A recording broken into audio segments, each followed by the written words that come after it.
ठीक है, देखिए हम लोग नेक्स्ट देख रहे हैं। ठीक है, तो नेक्स्ट में है हमारा replacement of items whose efficiency deteriorates with time. ठीक है, जो अभी पढ़े हम लोग उसी को यहाँ पे क्या हुआ एक्सप्लेन किया। वहाँ दोनों चीज़ था कि बल्ब वाला भी एग्जाम्पल था और एक मशीन वाला। यहाँ पे बस क्या है, जो टाइम के साथ मतलब बड़ा एसेट के बारे में मेनली बात हो रहा है, जैसे मशीन इक्विपमेंट ये सब जो अचानक फेल नहीं करते हैं लेकिन टाइम के साथ अपना क्षमता खोते हैं। ठीक है, ऑपरेटिंग कॉस्ट उनका क्या होता है, बढ़ता है समय के साथ। मेंटेनेंस और रिपेयर कॉस्ट भी बढ़ेगा, है ना। प्रोडक्टिविटी एंड एफिशिएंसी क्या होगा, क्षमता क्या होगा, घटेगा।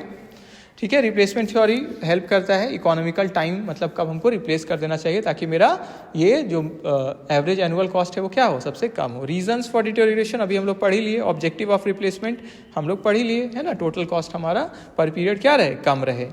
ठीक है, कॉस्ट कंसीडर्ड, नेक्स्ट जाइए। कॉस्ट कंसीडर इसमें क्या क्या देखते हैं, initial cost, operating cost, maintenance cost, salvage value और टोटल कॉस्ट। ठीक है, तो जो आप डेप्रिसिएशन चैप्टर और ये सब में भी पढ़े हुए हैं सब, है ना। अब डिसीजन इसका बेसिक प्रिंसिपल क्या है, देखिए कि एवरेज कॉस्ट जब जिस ईयर में मेरा सबसे कम आ रहा है तब हमको क्या करना चाहिए, रिप्लेस कर देना चाहिए। ठीक है, तो हम लोग देखेंगे कैसे निकलता है। प्रोसीजर देखिए, स्टेप्स। पहले हम लोग क्या करेंगे, परचेज कॉस्ट देख लेंगे, ईयरली मेंटेनेंस ऑपरेटिंग कॉस्ट हमारा पता होना चाहिए, निकाल लेंगे। फिर सैल्वेज वैल्यू, सैल्वेज वैल्यू क्या होता है, स्क्रैप वैल्यू, है ना। 2 साल 3 साल जब भी आप सोच रहे हैं कि इतना में बिकेगा तो कितना में बिकेगा। कंप्यूट टोटल कॉस्ट, फिर हम लोग टोटल कॉस्ट निकाल लेंगे। फिर एवरेज एनुअल कॉस्ट, जितना अभी साल हुआ है उससे डिवाइड कर देंगे।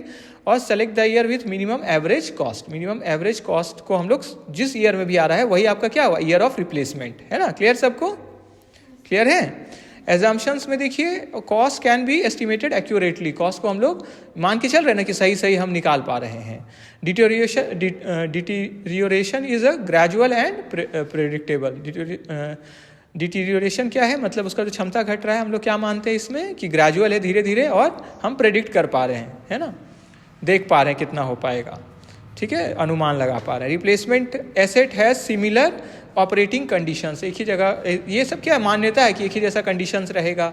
और टाइम वैल्यू इसमें सिंपल वाले मॉडल में हम लोग क्या करते हैं, इग्नोर करते हैं, मतलब मेनली कॉस्ट को ही देखते हैं, टाइम वैल्यू उसको कंसिडर नहीं करते हैं।